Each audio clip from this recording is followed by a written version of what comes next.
All right, so I think the stream thinking about things ready to go though. So hello everybody, Mega ZardX here, back at it again to give you another very exciting podcast episode, marking my ZardCast episode 40. Man, a nice good even number right there, 40. Not too much longer than I might possibly hit 50 though.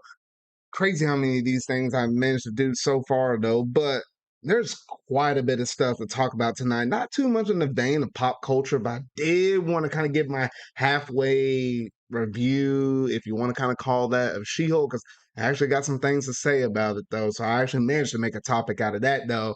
In terms of the gaming stuff, we got to talk about that PS5 price increase. We know that PSVR 2 should be coming out early in 2023. And then we got some extra footage and stuff for Splatoon 3 in terms of the story mode, as well as just coming right off the heels off of the PAX West Enter the Splatlands Invitational tournament, where we actually got a first look at the new rank modes for the first time in action with some high level competitive play.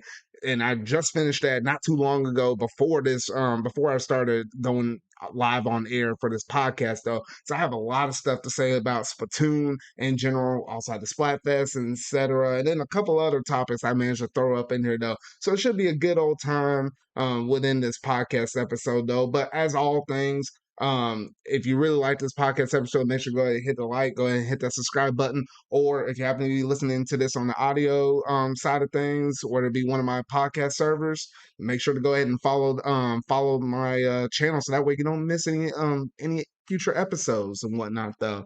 So without any further ado, let's go ahead and jump straight up into that pop culture segment.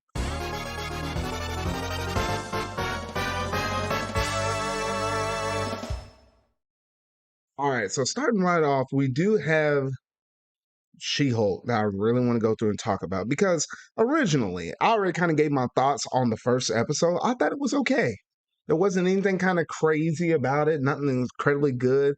It just kind of explained the origin of how she got her powers from Bruce through that crazy car accident, his blood spilling into hers, and thus, you know, exposed to all that gamma radiation, making her She-Hulk. Figured out that I guess along the way that her term in terms of her superhero name came from some random old dude off of like the news or whatever though.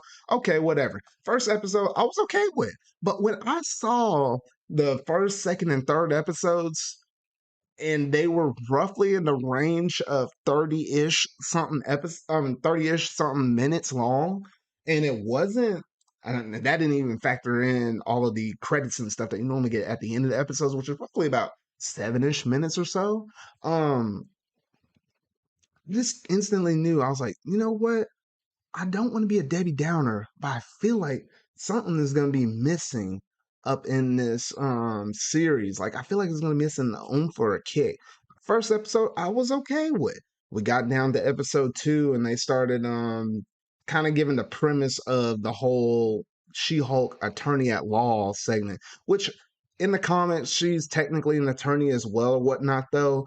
But I think the one thing that I kind of noticed from some of the comic stuff that I've been kind of digging around and kicking up about is she's more like a, not so to say like a flat out comic relief character though. I mean, in some ways, yes, but not like the extreme way like Guardians of the Galaxy though. But then she does have like a heart, and she does like the care and stuff. And when, you know, when things get dire, she'll rise up to the challenge though.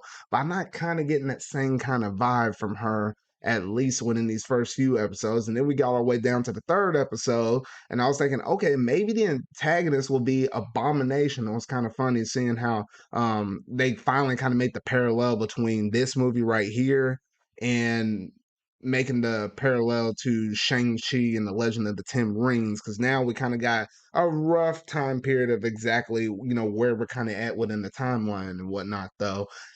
And I thought Abomination could be the main antagonist, but he kind of seems, you know, apathetic and stuff towards, you know, all the different things that he's kind of did towards the Hulk years ago. Like he kind of put all that mess behind him. So I was like, well, where's the true antagonistic threat? Like, what is going to be the thing that challenges She-Hulk? Makes her kind of think about, you know, whether or not she wants to size up to be a superhero, because she was kind of regretting to be a She-Hulk At first, she just wanted to be an attorney, didn't want to have anything associated with the powers and stuff, Avengers, the stuff that Bruce Banner has to always deal with. She didn't want any of that. So I was thinking there's gonna be somebody that was gonna challenge her. But in the first 3 episodes, we normally would have got something kind of like an antagonistic plot. I mean, you go back and look at Hawkeye and stuff. Like we kind of knew where it was going from like episode 2. You can already kind of tell, it was foreshadowed like who the antagonistic group will be. You can go back and look at Miss Marvel and what we just came off of with that.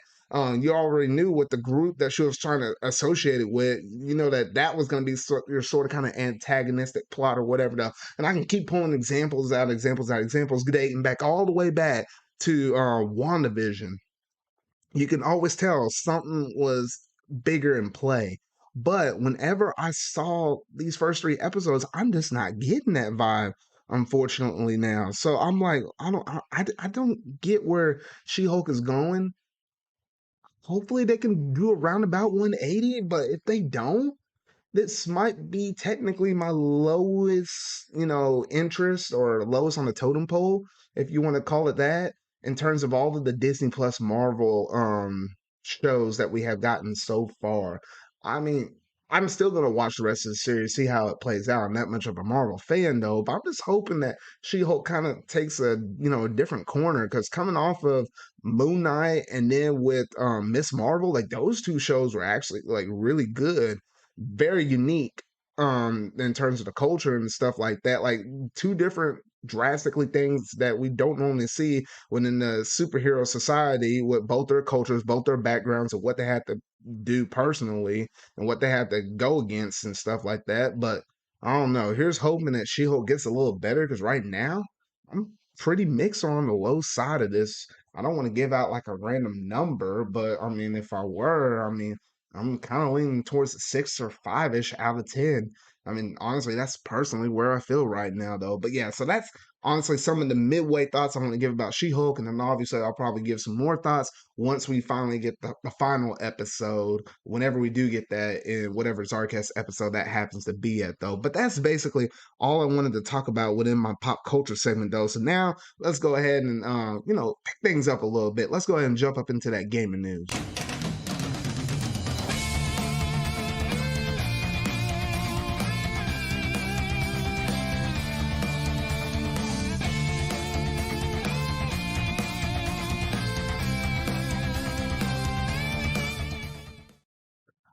All right, so now we finally have confirmation that the Game Awards will be happening on December 8th. Yes, mark your calendars and stuff like that because it's going to be a good night. Whether it's being incredibly good or whether it be being kind of mixed-ish or whatnot, though. I mean, you always know with Jeff Keighley that it's going to be a show, whether it be for good or whether it be for worse, though, because at least now we know where the date is at, and hopefully we're going to get some good stuff at the Game Awards. Honestly, looking at the potential, Game of the Year contenders, if you're going off a Metacritic and you were to only include new releases, not remakes or anything like that, the one that's most likely going to win, Elden Ring is going to be there. Technically, you're gonna have Horizon, you're gonna have God of War, and surprisingly, I think we're a strong shoo-in to have Xenoblade Chronicles 3 because technically Xenoblade Chronicles 3 is 1 point higher on the Metacritic than Horizon Forbidden West. So I'm like, if that game gets snubbed and doesn't even get a nominee or a nomination to be in the contender for Game of the Year, I'm gonna be like, what the actual heck though? But regardless, we're probably gonna have some, good announcements in terms of some new video games coming out as well. Shoot, we might actually get a look at the new Super Mario Brothers movie. If we don't for some reason get it within like another direct presentation, like at the next like fall Nintendo Direct that might possibly happen here in September, then I'm thinking we're probably going to wind up getting news of that, or at least our first look at the Game Awards, kind of like how we got to look at the Sonic movie or the second Sonic movie at the Game Awards. I think it's going to be the same. It's going to happen in the same manner or whatnot, though.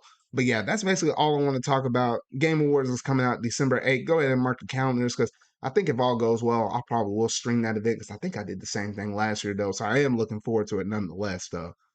Now, we did get some confirmation that the PlayStation VR 2 will be coming out early 2023. Now, that right there, I don't think it's no shock or no surprise because originally I think they were kind of targeting a holiday release with this, but I think, deal with due to chip shortage and whatnot though, logistics and shipping things out and whatnot though, they just probably didn't have everything ready, so they decided to push it out to the beginning of next year though. Now, here's the interesting thing though is the cost of it. They showed us a few different games, like they showed us like a Horizon game that's going to be VR, and then we know that there's going to be some stuff with some Resident Evil up in there as well. We do know that there's going to be some things like that that's going to be that we already know about the games wise, but I'm kind of curious about the cost of the VR kit because if you look back at the PlayStation 5 cost right now, which we'll talk about that here in a bit, it originally retailed for like $500 MSRP. Then you turn around and we're gonna have this VR thing, and I'm thinking if I were to make a guess right now, shoot, I would not be surprised if the cost of this VR2 is going to be about 500, somewhere in the net range between 500 and 600 ish. I mean, that's just where I'm going to say it right now, though, because I think this thing is going to be kind of expensive. You tack on that with the combination of the actual PS5 hardware itself, you're almost looking at about almost $1,000. Yes, granted, it is cheaper to some other alternatives, like maybe like the Oculus or whatever, or not the Oculus. Like there's some other high end VR kits where you have to tie them into your PC or whatever that get like really expensive, be more so than this, but still I mean, you have to invest thousands of dollars in order just to get into the VR market. Oh man, that's going to be crazy in itself, though. But yeah, they did confirm that. Not too much more beyond that though. But while I'm on this topic though, I also want to mention that during Gamescom, which happened within the past couple of weeks or so, they also announced that there is a new type of DualSense Edge controller where you're actually able to customize it. You're able to swap out the different buttons on there, the different triggers, etc. You even have like the back buttons that are on there. They have all of that extra stuff up on there though, because I know my good pal Sonic or whatever though.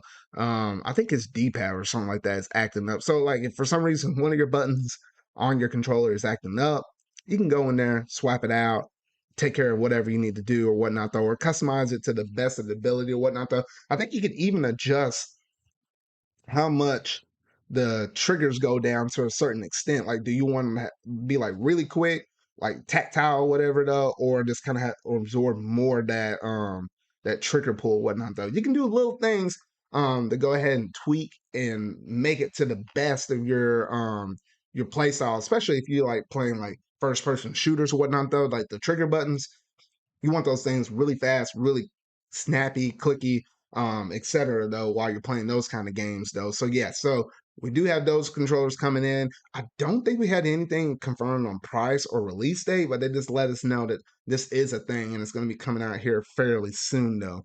But yeah, so that's going to be basically it in terms of the PlayStation VR 2's related stuff, as well as this new DualSense controller though. Now, while we're on the topic of PlayStation, all right, here comes the hot topic because the PS5 is actually going to get a price increase.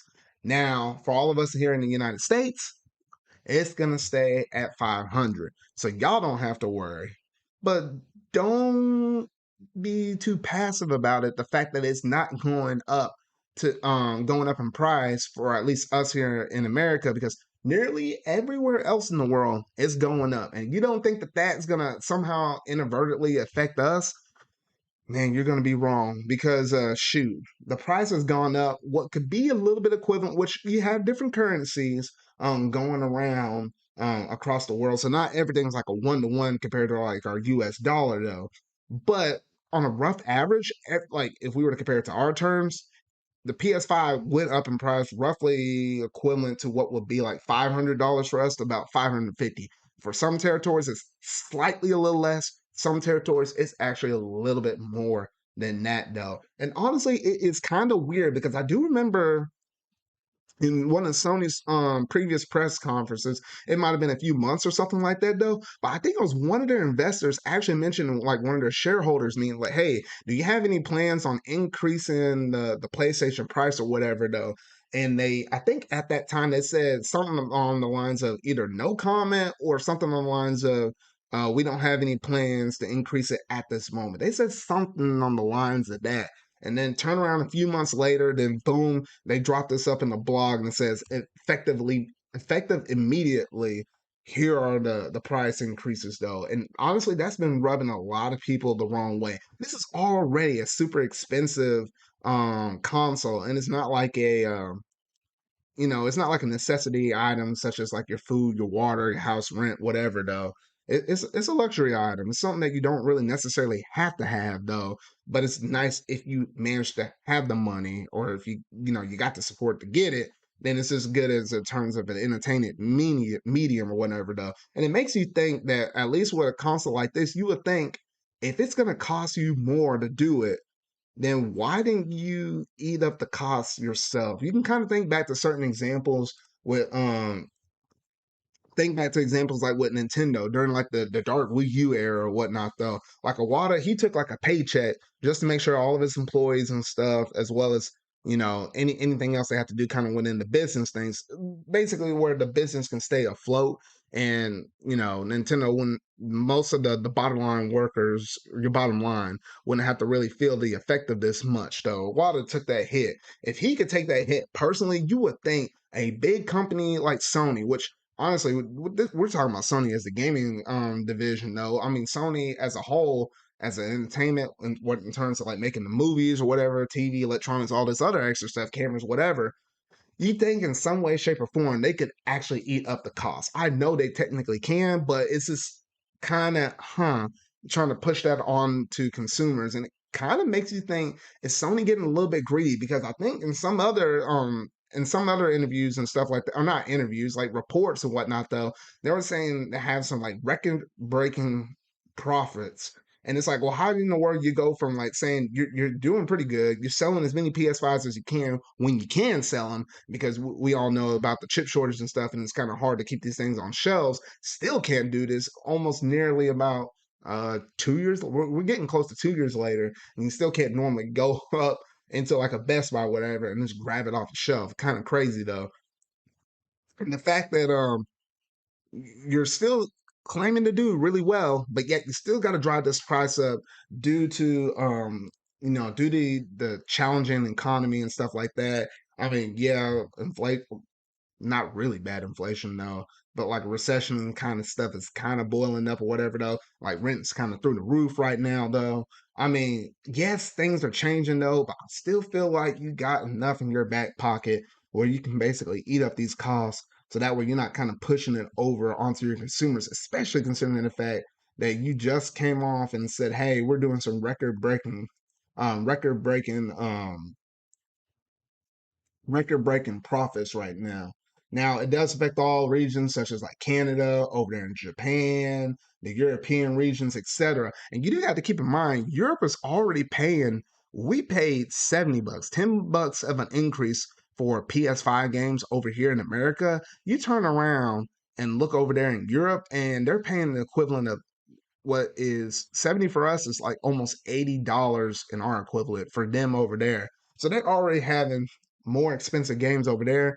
And then you turn around and increasing the price. I don't know. It makes you kind of think and wonder. It's like, well, the Xbox, shoot, that could be their time to shine. Be like, hey, you can basically come over here and get this console. You're still gonna get roughly almost the same amount of third party support, but hey, maybe you might want to try out our Halo, or hey, now that they acquire Activision Blizzard, hey, you can try out Call of Duty. Hey, you know what? No matter what happens, as long as you got an Xbox, you're always gonna get that Call of Duty. You don't need to have a PlayStation anymore to do that. Etc. Though, even though we know we're still gonna be getting some Call of Duty games, at least for the foreseeable future on the PlayStation, who's to say that Microsoft eventually in the future could say, hey, that's an Xbox only exclusive and whatnot, though. So yeah, so honestly, I don't know, this is baffling. The fact that you would think as we get further along in the generation that we're in right now for a new console, you would think to have prices go down instead of basically flipping on its head and saying, hey, we're going to drive the console price up. I don't know. That for a lot of people has drove people into like a tizzy. We saw the backlash and stuff on this on the internet and stuff. And you have been looking at Twitter or anything like that, though. Honestly, things did not go really well. Kind of making them sit pretty in a pretty bad spot. Honestly, now if they're a PlayStation, PlayStation sitting over there now, it's like, man, we better hope God of War is really good. Kind of distract and kind of make people say, you know what, even though we increased the price, we still got to get that PS5. That's what they're banking on, though. But I mean, me personally, already got it. It's not going to directly affect me, even if they turn around and increase the price of the PS5 here in America. Because I feel like the reason why they didn't was because they still want to be, competing against Microsoft. I mean, yes, they technically compete against Nintendo as well, though, but Nintendo already capitalized in the market over there in Japan.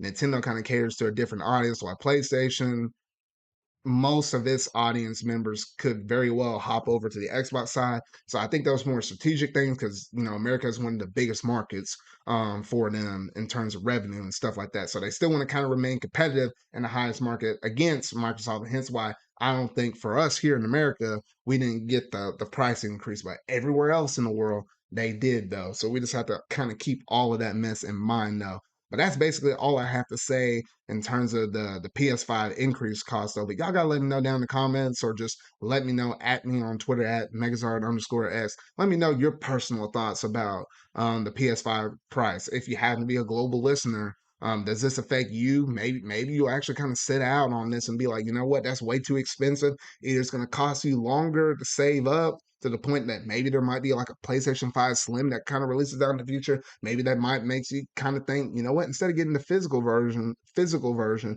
maybe I'll get the digital edition as well, save a little bit of money like that. Or maybe that just makes you say, you know what, I'm not getting a PlayStation. I'm just gonna pick up an Xbox. Just let me know what you're kind of thinking right now though. But yeah, that's basically it in terms of most of the PlayStation news right there. Now, switching things over, Sonic Frontiers has a brand new release date. And to no shock and no surprise, it is still coming out this year. They did not delay it like what they said they were, and it is going to be releasing out on November 8th. Now, technically, with the latest trailer that they actually showed, think at Gamescom. Um, it looks surprisingly better than where it is. I'll give them a little bit of credit. It looks better than what it originally did when they first showcased that thing off with the IGN first. And just looking at it more, I don't know. I don't know. I think it has potential to be probably better than Sonic Forces, but I don't know exactly to what extent. Because the open zone thing is gonna, I feel like it's gonna be cool. It's gonna be amazing when you first jump up in there. But I'm wondering if they don't keep adding new elements to that gameplay in terms of that open zone, like what they're calling it, there's a good chance that it could rub you off the wrong way and be like, all right, this is kind of getting old, getting a little repetitive with the combat or whatever, though. But I don't know. We'll see, though. But we know that game comes out November 8th. And shoot, that's very close to the release of God of War Ragnarok as well. I'm trying to remember, when is that released? Because I know it's like literally like yeah, so that comes out, oh shoot. That comes out November 9th for God of War. This one literally comes out one day before November 8th. Like, oh shoot. Trying to come out one day before it. I'm like, what the heck? I mean, I don't know. I feel like maybe this game doesn't cater to the same exact audiences and whatnot, though. Sonic will be coming out on that Tuesday. God of War will be coming out on that Wednesday, which Wednesday's an odd release date, though, but I think it's something with with the theme of God of War, this kind of ties into when that release will be on that Wednesday and whatnot, though. But I don't know. I feel like they might not cater to the same exact audiences, though. So I don't think they're too worried about it that much. Because Sonic fans are gonna, of course, get Sonic. God of War people are gonna get, the new God of War or whatnot, though. But I don't know. Let me know in the comment section down below if this trailer right here, or the most recent one we got, has it convinced you a little bit to say, you know what, this game might actually turn out well, or you're still kind of optimistic and like, you know what, this is Sonic team working on this mess. They hadn't had like a good 3D game since who knows when. and in some way they're gonna goof this mess up. I don't know, but that's just at least what I'm personally thinking right now, though. Now, here's an interesting topic right here because Sakurai, we all know Masahiro Sakurai, the dude that created Smash Brothers Ultimate, all the Smash games. He actually went out and normally, at least on his Twitter account, he normally goes through and creates a bunch of different pictures or whatever, just showcasing all different characters, different backgrounds, stuff like that. He used to do that on the daily. Eventually, he ran out of topics, or not topics, he ran out of actual pictures and whatnot to post on his Twitter account. So then he was like, hey, stay tuned to some new exciting news. A lot of people were wondering, I was like, well, what is this? Is he going to make a new game or something like that? Not making a game, but he's actually creating a YouTube channel to actually talk about how he makes games or just game development in general, though. And there's like two different channels. He has like one for like Japanese viewers and then one for like English viewers. Like, I mean, obviously he's still speaking Japanese, but you got subtitles down there at the very bottom. Now, this right here is actually very interesting because while, yes, people kind of talk about game development, if you happen to know certain people that might be on certain podcasts and whatnot, though, you never had like big wigs like Sakurai or any of the other ones that make like well-known franchises actually sit down with you personally in like a video format or even like audio format or whatnot, podcast or whatever, though, and actually talk about how the game development process works. Now, this in itself actually seemed really cool. I think I only sat down and watched like the first episode or though. I got to sit down and watch all the other ones that he dropped out since then, though. But it's actually interesting the fact that he's actually taking the time out to show this to you. While yes, it's not going to be like very strong and very applicable to like a lot of different people because this is going to be mainly catered towards people that might have an interest in developing games or in that sort of kind of medium. But for those that are, this is going to be valuable. This could actually, for those that might just be like vaguely curious about it, it could actually get them to actually getting into developing games. Whether that be working for like a big wig company like your Nintendo, Sony, Microsoft, or it could be like, just doing your own little thing and such and being like an indie studio or whatnot, though. That in itself is actually really cool and really creative, which hopefully through Sakurai's or not, I was about to say podcast, through Sakurai's YouTube channel, it might open up other developers to actually kind of share and discuss different things that they normally go through with their development cycles. While, yes, they're not going to tell you exactly every little thing, but the fact that they're giving us a little something to go off of, it could be actually very insightful as well. So I'm actually looking forward to this, though. And it's actually kind of interesting because I guess Kojima as well is doing a podcast, which I guess he might be talking about some of his games. So he's starting to get in a little bit of, game developers and whatnot, though, actually kind of go out and talk about certain things about it. So hopefully, there might be like a little pebble falling down a snowy hill, or whatever, though. But hopefully that turns into a bigger snowball and we can kind of get this ball going. Because I'm actually kind of really looking forward to whatever Sakurai happens to say in most of his YouTube videos and whatnot, though, and they are really well edited from the ones I actually seen. Like it's kind of easy to follow along. It's not like hard for you to kind of get lost with what he's saying right now and whatnot, though. So he has some pretty good editing and he has like a pretty good way of explaining stuff without necessarily losing you. Because I know he could probably go a whole lot more in depth on the different topics that he wanted to go through and discuss and whatnot, though, probably lose a whole lot of people unless you're just kind of in that technical jargon and in terms of the terms that he's using and whatnot, though. But yeah, so honestly, some really cool stuff. I'm really digging what Sakurai is actually putting down within his YouTube channel, though. So I do wish him the best of luck because I think there's gonna be something out of there that most people are gonna be able to pull from his channel, though. But yeah, that's basically all I wanted to say and report about on Sakurai's new YouTube channel. Now, let's go into something pretty interesting because we actually managed to get a new update in terms of all of the million sellers that we currently gotten. That this list was basically updated. What was it? It's a little outdated, a little bit, but we do have most of all of the million sellers for like a good chunk of Nintendo first party games that all of this information was recorded roughly by the end of 2021. Basically, December of 2021.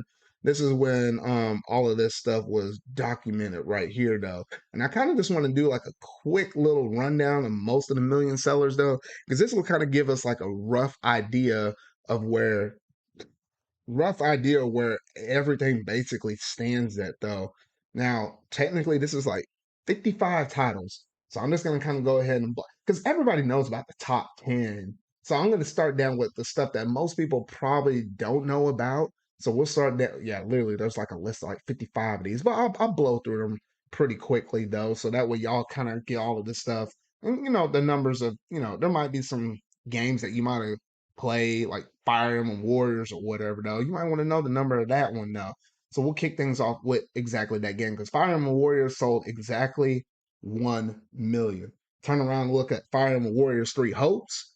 That was also at 1 million, which for 3 Hopes, the fact that it had already sold 1 million, I'm like, oh, okay. But that technically was an updated stat from quarter 3 of 2022 because I said most of these things came from 2021. Bayonetta 2, a little over 1 million. Game Builder Garage, like 1.06 million. And I'm probably to say point, just to kind of keep things straight and keep things flowing and whatnot, though. Let's see here. WarioWare Get It Together, 1.2. Astral Chain is at 1.2. Nintendo Labo, I think that was like the version 1. The Variety Kit was at 1.4. Marvel Ultimates Alliance 3 coming in at 1.5 million. Not too shabby, not too shabby. Let me move this over here real quick, though. Yeah, so I said Marvel Ultimate Alliance 3 at 1.5. Looking up, Mario Kart Home Circuit also at like 1.5. Then you got Big Brain Academy, roughly at 1.5.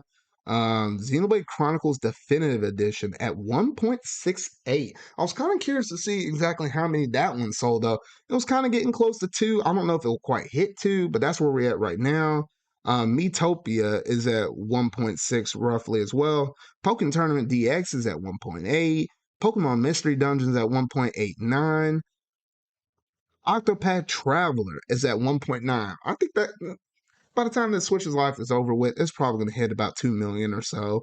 Mario Strikers Battle League. Now, this was a little more updated from quarter 2 of 2022, but that one has sold about 1.9, close to 2 mil. Captain Toad Treasure Tracker is at 2.1. Pikmin 3 Deluxe is at 2.2. Mario Golf Super Rush, which honestly I kind of saw that was kind of a rough game right there, at 2.35. You got new Pokemon Snap at 2.4. Xenoblade Chronicles 2 is over here at 2.44 million, kind of close to 2.5 million. So that's actually doing pretty good, and that might actually kind of bode well to Xenoblade Chronicles 3. And I'm thinking that one should get pretty close to 3 million if I had to take a guess on that one, though. ARMS is at 2.6.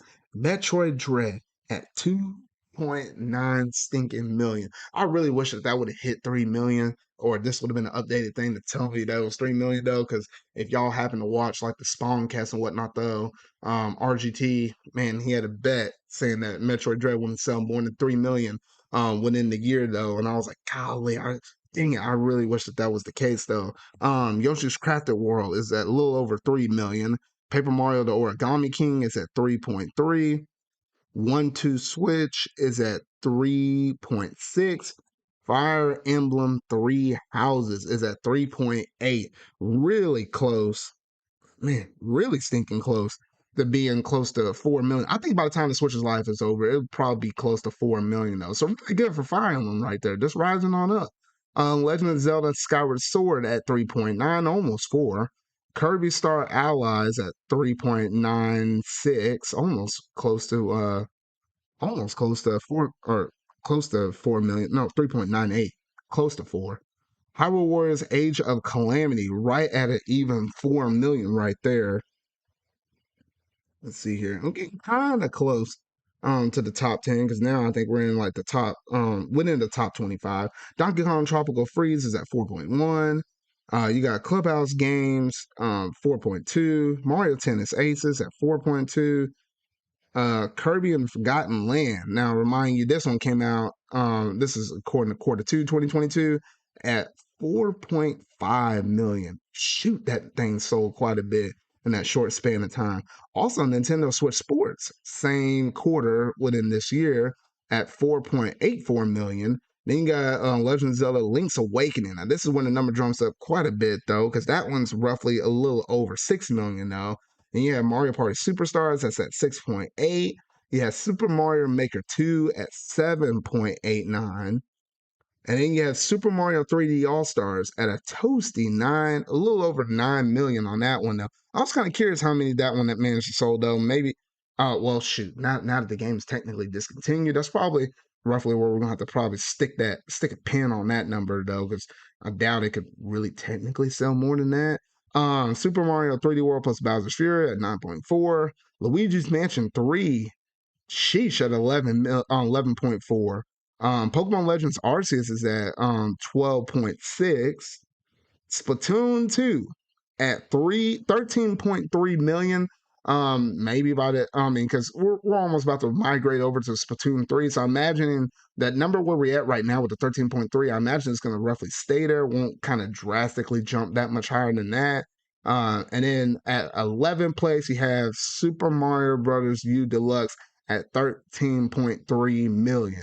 Now that's basically it for all the places from like 11 down to spot number 55, and then you go into your traditional top 10 with Ring Fit, Pokemon Let's Go, Pokemon Brilliant Diamond, Shining Pearl, Super Mario Party. Dang, how's Super Mario Party there? Not Mario Party Superstars. Super Mario Odyssey, Pokemon Sword and Shield, Legend of Zelda Breath of the Wild, Smash Brothers Ultimate, Animal Crossing New Horizons, and at the very top, Mario Kart 8 Deluxe. At this time, as a Q2 of 2022, that's still the king of all kings at 46.8 million. So yeah, so honestly, some pretty good numbers across the board, though. I was kind of curious exactly where Fire Emblem and The Legend of Zelda was basically gonna stick up at and basically kind of be sized up at and whatnot, though. So honestly, so some really good numbers right there. Kind of genuinely impressed about it, though. But y'all gotta let me know, was there anything shocking or something exciting, or you're kind of pumped that your certain series that you kind of support quite a bit, like Xenoblade Chronicles, like the fact that Xenoblade 2 is basically almost at 2.5 mil. Some pretty good success across the series, across the board, though. But yeah, so that's basically going to do it in terms of the million sellers right there. Now, next, we're getting close to that Splatoon territory over here because I got a lot of stuff to say about Splatoon. Because recently we did get a treehouse, shortly after we got the Splatfest and whatnot, though, because we already went hands on that. But we'll talk about that here in a bit, though. But for the Treehouse, they were going a little more in depth with the single player mode with Splatoon 3, as well as some little bit of gameplay and stuff for Harvestella. I'll go ahead and start with the second half stuff with Harvestella and then backtrack over there to Splatoon 3, though, because Harvestella was a game that we know is going to be made by Square Enix. And it's interesting to the fact that you're going to be, it's like a fusion of like Stardew Valley with like a traditional RPG, like you're out there fighting things and whatnot, though. It's an interesting kind of mix between the two of them.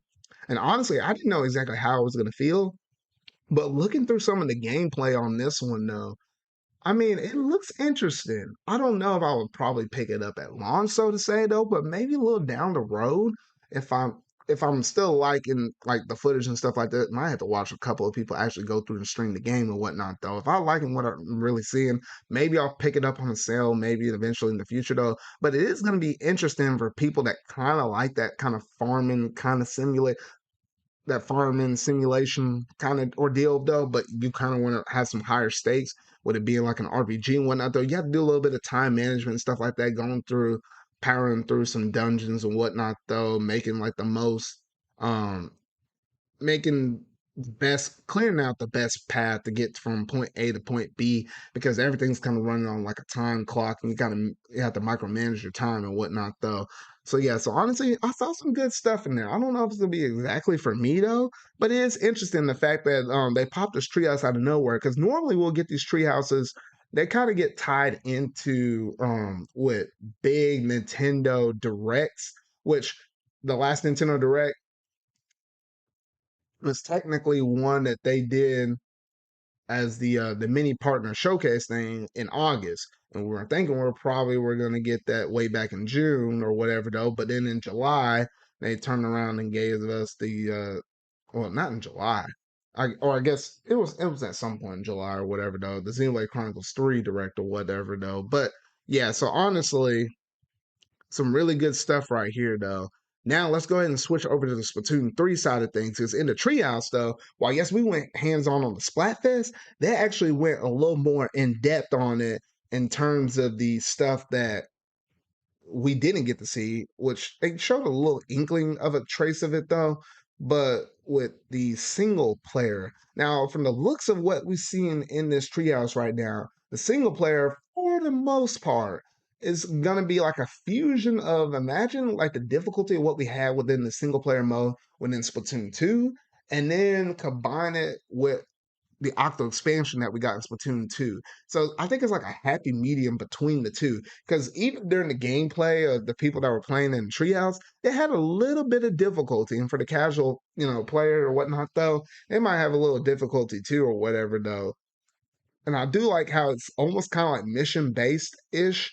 And you don't have to actually necessarily do every single level in the game, kind of similar like to Octo Expansion. You just probably have to do a certain select amount in order to kind of get to a new boss, to get to a new area and whatnot, though. So I do kind of like the fact that they did take some inspiration from Splatoon 2 like those expansion, and then turned around and applied it into the Splatoon 3 story mode. Because we do know that this story mode right here is basically going to be like a wrap up all in one conclusion of the story that they've been kind of telling within Splatoon 1 to 2 to what is now going to be 3 though. So yeah, so it is going to be interesting like that. Everything else I saw from it with the inclusion of like small fry and how you can kind of throw it out to distract some Octarians and then kind of sneak up behind the Octarians and splat them like that. I think you can do some very interesting things with small fry and whatnot though. But I think that's pretty much it in terms of story mode. You can't really talk about too much beyond the stuff that I just already mentioned because it is what it is. It's really kind of primarily there only to exist to kind of teach you how to use certain new weapons, especially for that Tri-Stinger and what will be like the Splatana being like the two new class of weapons that we're getting in Splatoon 3. Even more so critical to kind of getting a grasp on them because most of the other weapons before then we had our experience with that with Splatoon 2 as well as Splatoon 1 though. But yeah, so that's pretty much it in terms of what I wanted to talk about within the treehouse though. And now let's get into the big meat and potatoes of what I really wanted to talk about. I was really looking forward to right here though, because we did manage to go hands on with the Splatoon 3 Splatfest. Now, me personally, I only got to manage to jump up in there during the second half of the Splatfest. I wasn't even able to actually participate in the first half of the Splatfest because I like literally I was doing like some real world Splatooning. Like I was actually painting like a whole deck and stuff like that, the front and the back deck and whatnot though. So I didn't think I was actually gonna be doing some real Splatooning on that day though. But the first half was like a regular Splatfest, whatever though. You just go, it's your team versus another team, and you're just kind of duking it out or whatever though. Me, I was representing Team Scissors, even though based on the results we got, Team Rock was definitely the by far the most superior pick. It was like Team Rock was like the highest popularity, then Team Scissors, lastly Team Paper though. But at least for me, I was always getting matched up with people that was in Team Rock if it happened to be a 1v1. Because since I joined in the second half, it was none other than Tricolor Turf Wars. At that point in the game, Team Scissors was up. We were representing, we were dominating the competition. There wasn't no if and nor buts about it. We were going in, ripping and shredding, cutting and dicing people up like the scissors we all are. Like there wasn't no competition at that point though. But then that Tricolor Splat War came and I was like, oh shoot, here we go. Now, literally, I did some of those battles by myself with obviously other random teammates that they paired me up with, and then I also played some matches with my good friend Sonic, and he was also on Team Scissors though. But me and him quickly came to the realization that in Tricolor Turf Wars, the odds are stacked against you when they place all of you in the center. While yes, ideally, you being a team of four going against two people from like Team Paper and two people from Team Rock, ideally everything should be in your favor. You have the most people representing your team on you. The way how they have that thing set up in execution is kind of crazy because while you're in the center, you're playing two different objectives. Number one, you're trying to protect the thing in the center so that way nobody on the other two teams are able to get it. And then two, you're trying to push in on the enemy territory on both sides. And while you might be going really hard pushing it on Team Paper side, you never know. Somebody from Team Rocket literally come up right behind you and bonk you on the head. Juggling all of that stuff at the same time was pretty difficult, if I do say so myself. I honestly felt like you always have to have somebody guarding the very center of the stage at any given time, because if you didn't, someone's going to sneak in there and get it. And if one of the teams did happen to manage to grab it, it sets up like a mega sprinkler on one side or the other, and then maybe the other team on the opposite side gets it, and then maybe one more team from either or manages to get the final one, and that goes in the dead center. If all three of those mega sprinklers are set up from the other two teams, it's a done deal. It's a wrap. You might as well put the controller down, because I don't think I won a single battle where either two is still kind of, one is manageable, two makes it kind of difficult. I say you probably still lose 8 times out of 10, but I think anytime when all three of them were activated, I don't think we ever won. So I think the strat going forward is, if you're in the center, you just got to protect that thing until like the very last minute, and then make your final pushes on one side or the other. Get a wipe on like the two people on one team, and then get a wipe on the other two people, and then try to push. Because the way how it's set up is, since your territory is all in the middle, it's easily covered from both teams. Meanwhile, if you're a team of like on Paper or Rock, you have a huge area over there on one side of the map that probably most other people from the other two teams would never likely touch, which always gives you a turf advantage. And then on top of that, if you get the mega sprinklers added, it just it's just like chaos incarnate during that mode. I imagine it was probably fun for people that might have been on Team Paper or Team Rock though. But for all of us on Scissors, I was like, dang, we all kind of felt the same. I knew I felt the same. I knew Sonic felt the same. Sonic even talked to some of his friends, and he said, man, they were always crossing their fingers, hoping that it was just going to be a regular turf battle instead of the tricolor one, because shoot, they all felt the same as what we did. So I don't know. I feel like in what they normally did in the past with Splatoon 2, with its Splatfest, it was like 1 year into the life cycle of it, and they drastically changed how the voting process and all that stuff kind of worked out and whatnot, though. And I'm thinking they might probably do the same thing, kind of restructure this once we get like a year into its life, but we probably won't see any changes, at least in the very beginning. So I do keep that in mind. If you happen to be one of those people that literally happens to be the team in the lead, be ready, because I think Tricolor Turf War is going to mess everybody up. And I feel like every time whoever gets the lead at the halfway point is probably going to be guaranteed to lose the whole thing overall, though. Now, the way how they scored it, because I just thought about it, since there's 3 teams and 3 different categories for votes, you could have a tie. Literally, a different team can win each one. But I think literally the point, or the popularity vote, is worth like 10 points. The regular open battles is worth 15 points, and then the pro battles are worth 10. So literally the one that you always want to win no matter what always has to be that open battle one, because that's worth 5 points more. So even if you had a 3-way tie between all 3, whoever wins the open battles category is going to be the one to win it all. So that's going to be your most critical one. And then if you happen to also get the popularity vote or the pro vote on top of it, then you just clinch the W like that. But usually you're sitting pretty good as long as you get that. The only other people that could oppose you is if it happened to be somebody with the popular vote that also won the pro battles as well. So I don't know. So yeah, so that's basically how the Splatfest works and stuff like that. Honestly, the weapons and stuff was absolutely phenomenal. I did like the Splatana a little bit more than the Tri-Stinger. Because I just kind of felt like the Splatana's almost like a cousin to like the brush family, like the ink brush or octobrush and whatnot. So honestly, I really like that. I think my favorite special out of all of them was definitely the crab brawler. I think the crab one. I think that one's cool. I think the vacuum suck one up is pretty good, especially if you have to be a sniper. You can kind of post people like that though. The tacticooler I think is going to be a really good one because from what I'm seeing so far, it just makes your whole team a lot more versatile in terms of their movement and whatnot. So I'm thinking, yeah, all the new specials are all pretty cool, especially that shark one. Though I feel like the shark one, due to the fact of how directional it is, it's cool when you can pull it off. But I mean, there's not going to be like a lot of scenarios where you can perfectly pull it off because of the fact that it's like straight line go. You can't curve the thing or anything like that though. But yeah, so I think that's pretty much it in terms of my overall thoughts on Splatoon 3, at least with the Splatfest though. Now let's go ahead and jump it over to another topic, which we did come right off the heels of the new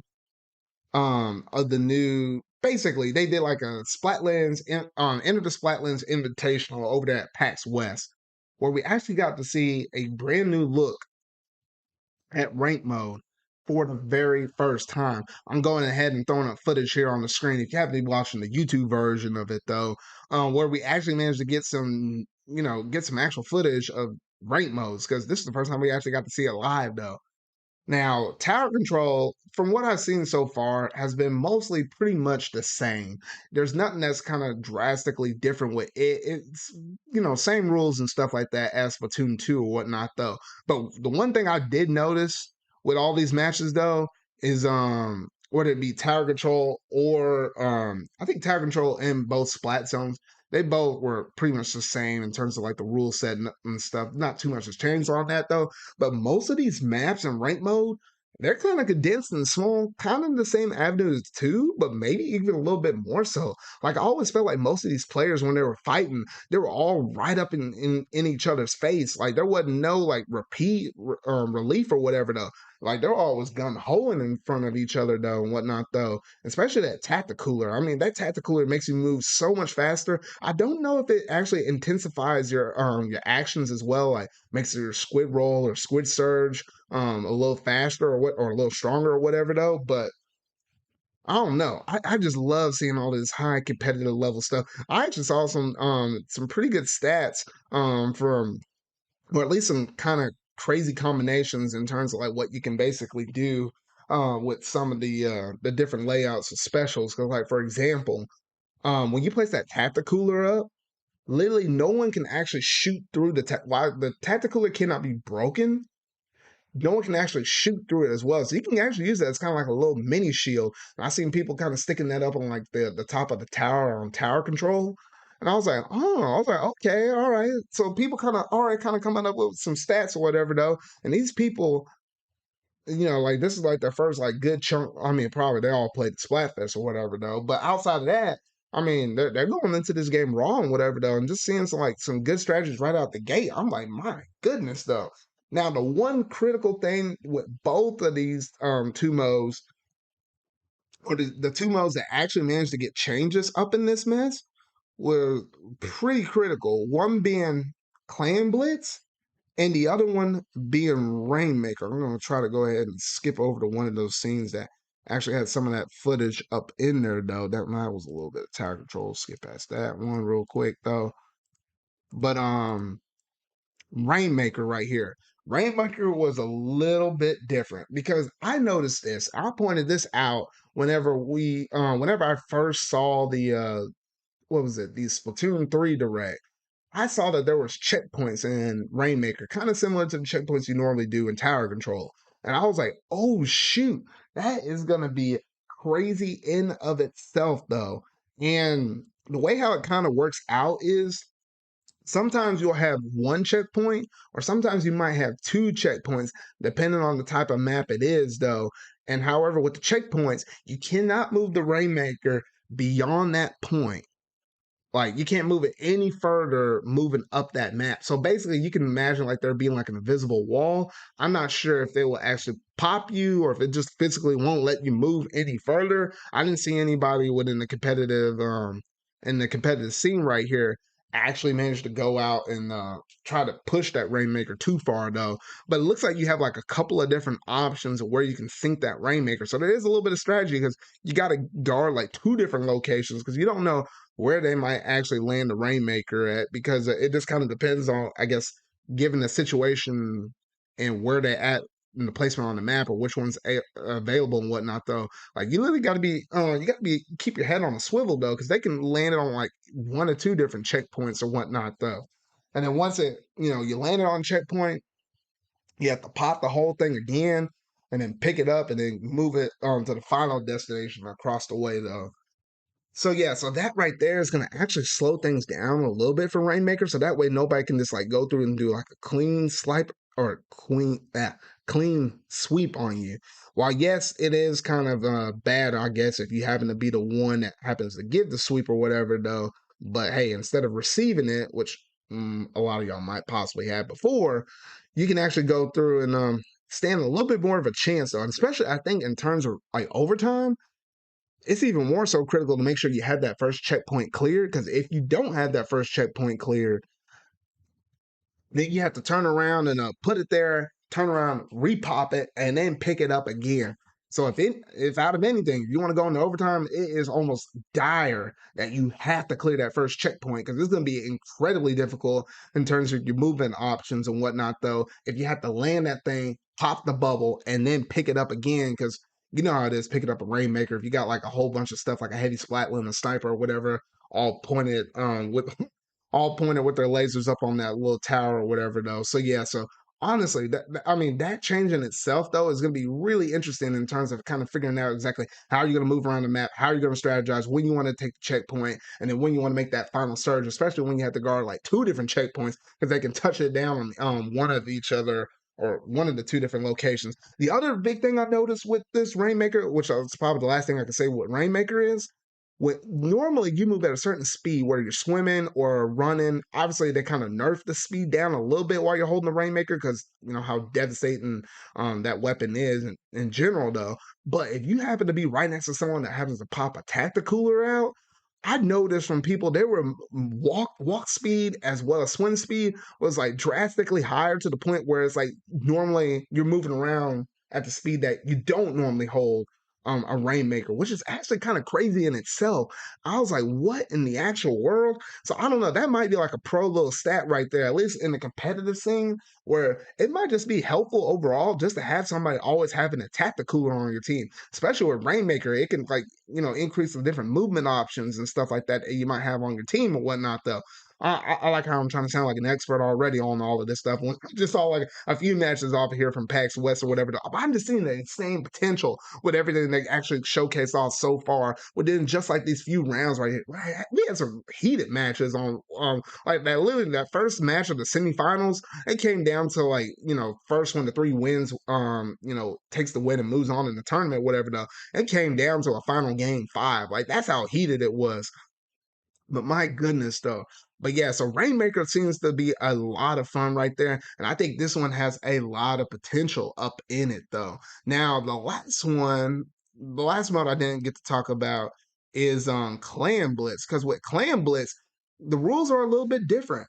Because while, yes, it still takes 100 points to clear it, though, technically, to make a power clam, it only takes 8 clams. 8 clams, and that basically does it right there, though.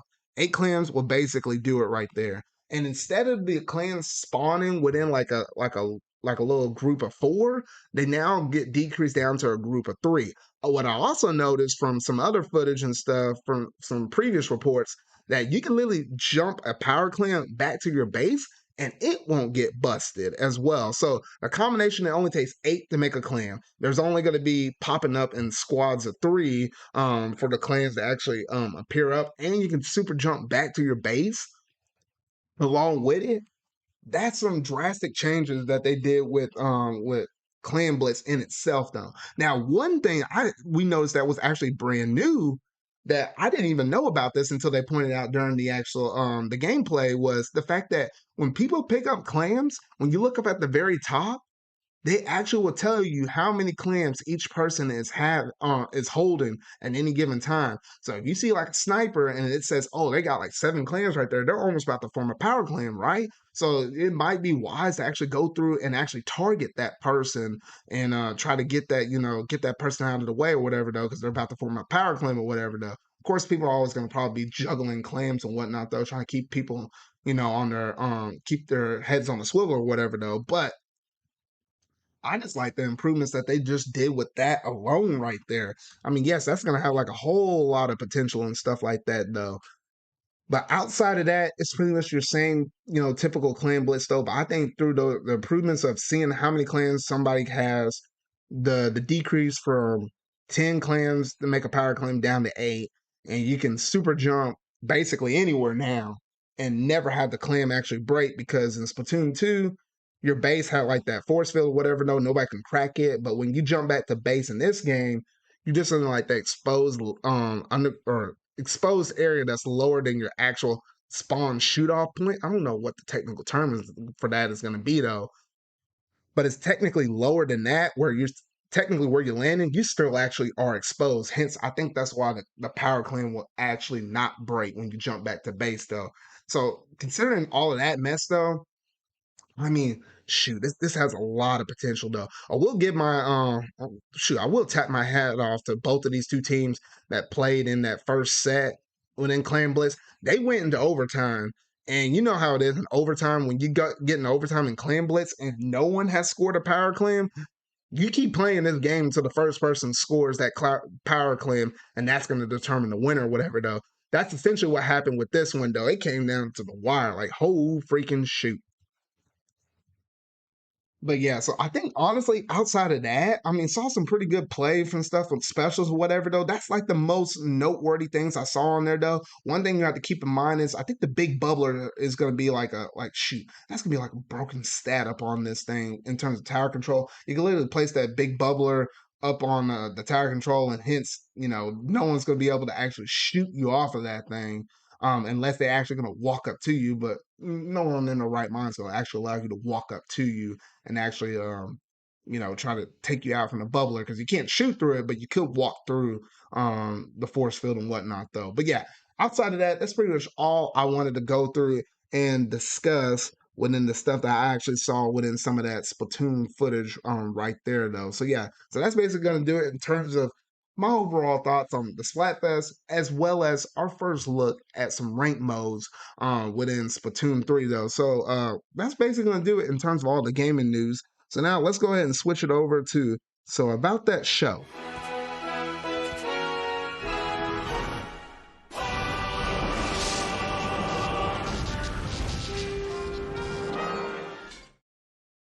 All right. So lately, I think outside of me talking about She-Hulk, which I went through and actually went through and gave my midway review of that show and whatnot, though, I don't feel like I was watching too many other brand new stuff.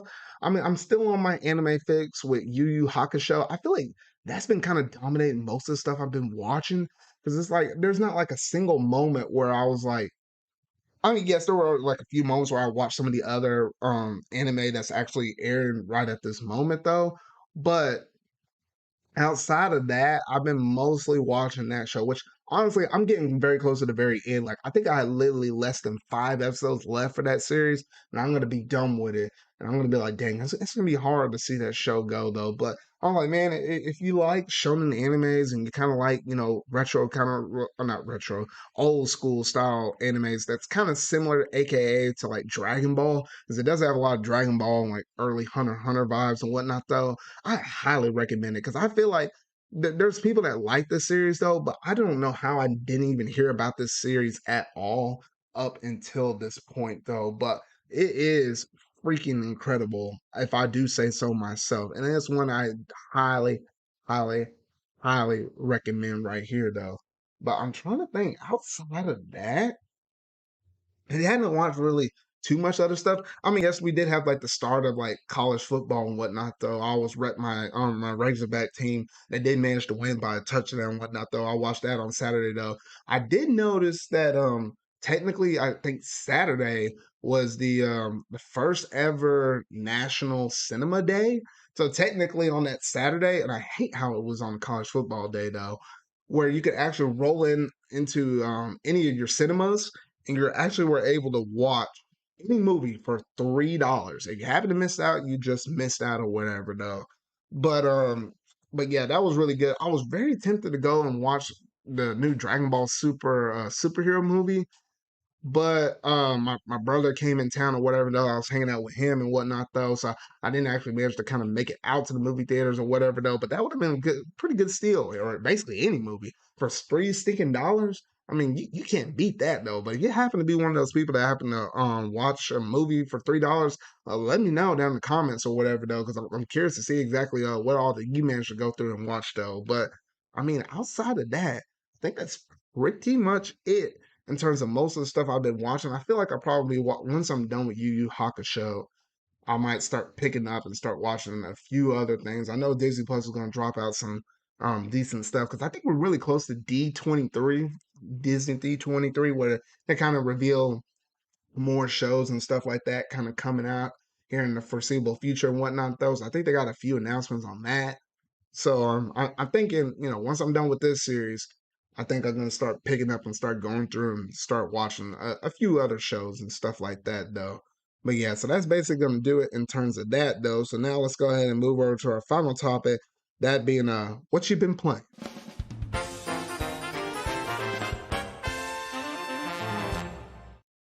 All right, now here lately, for the most part, it's been kind of I've been kind of in the middle between two major things because I know I came right off the heels of Xenoblade Chronicles 3.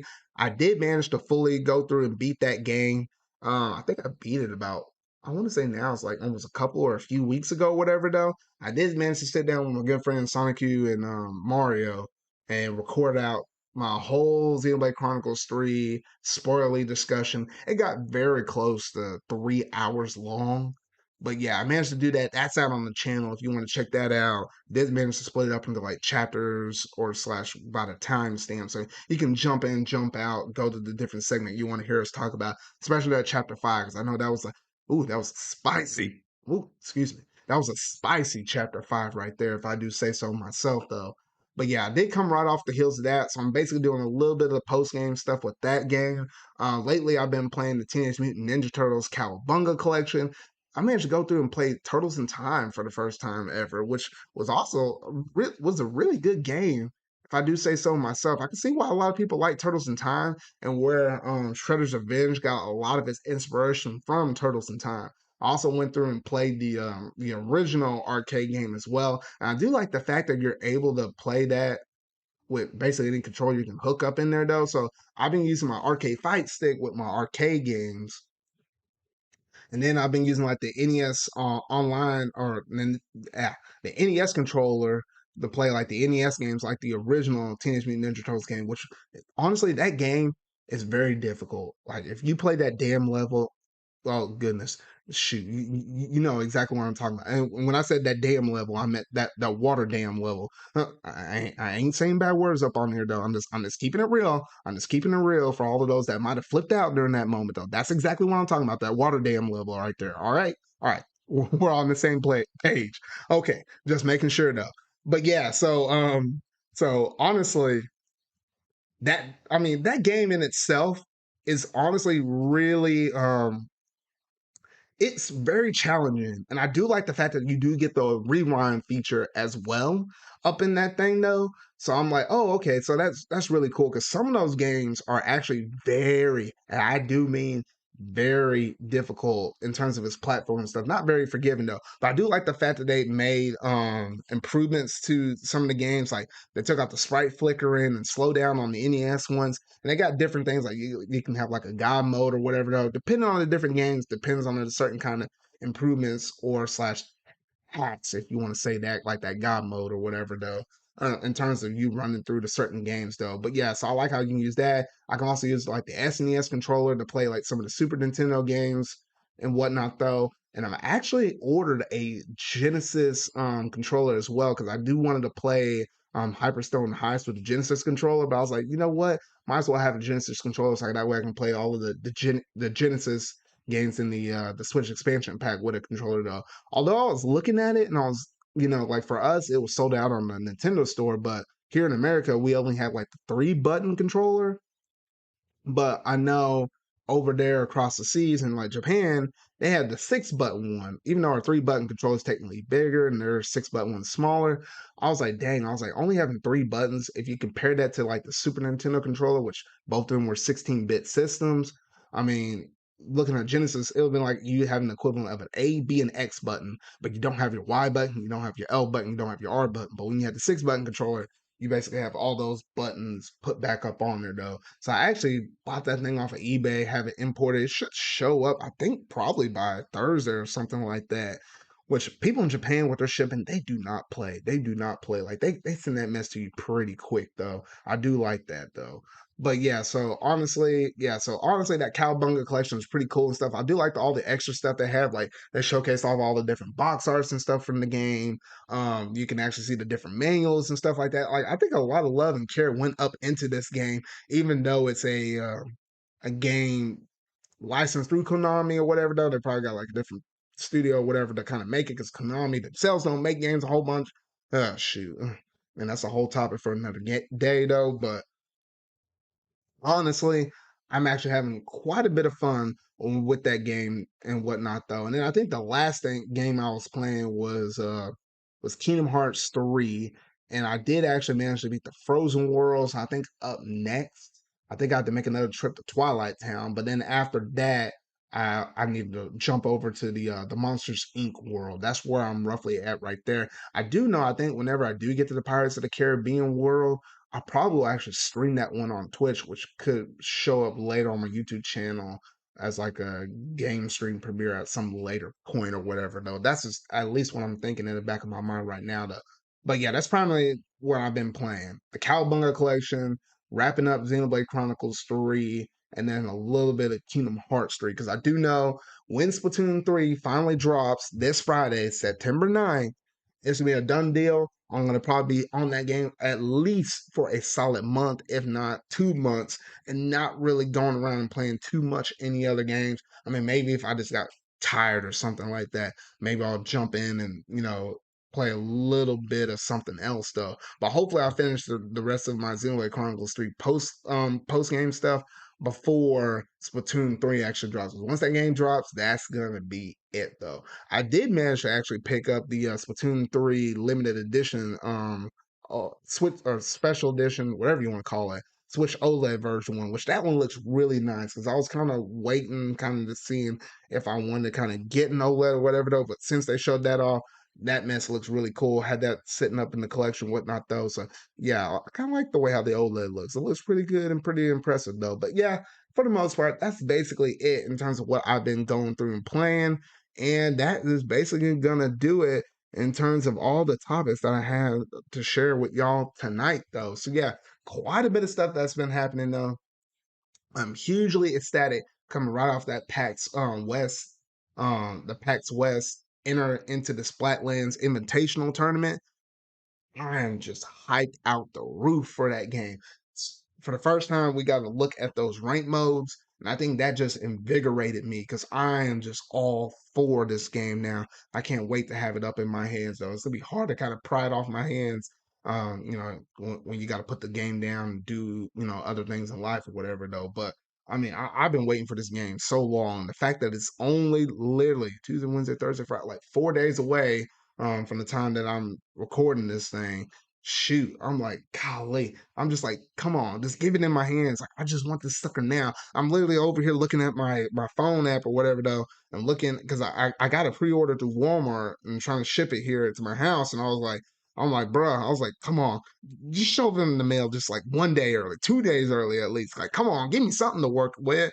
So that way I can kind of knock the story mode out of the way. So that way I can throw all my time into the time, because literally we got to juggle the online battles, we got to juggle the single player mode, and we got to juggle the salmon run. And then technically you could also put a little time in the card game, as well as trying to build up your stat gears and whatnot though, trying to level up, unlock all the different weapons and stuff like that though, customize your locker. All I mean, there's just a lot of stuff we're going to be able to do right at the launch of this game. We just gotta have to put the time up in there though. But I think that's gonna basically do it for my big ZardCast episode 40. So you really like this episode, make sure to go ahead and hit that like button, go ahead and hit that subscribe button and that bell. Stay up to date on all things video game related that I feel like talking about and discussing for the foreseeable future. If you happen to be one of my viewers that happen to be listening to this on one of my podcast servers, whether that be Google, Apple, Spotify, or even Amazon Music, make sure to go ahead and hit the like button there. Go ahead and share that podcast around. Give a review if it allows you to submit a review.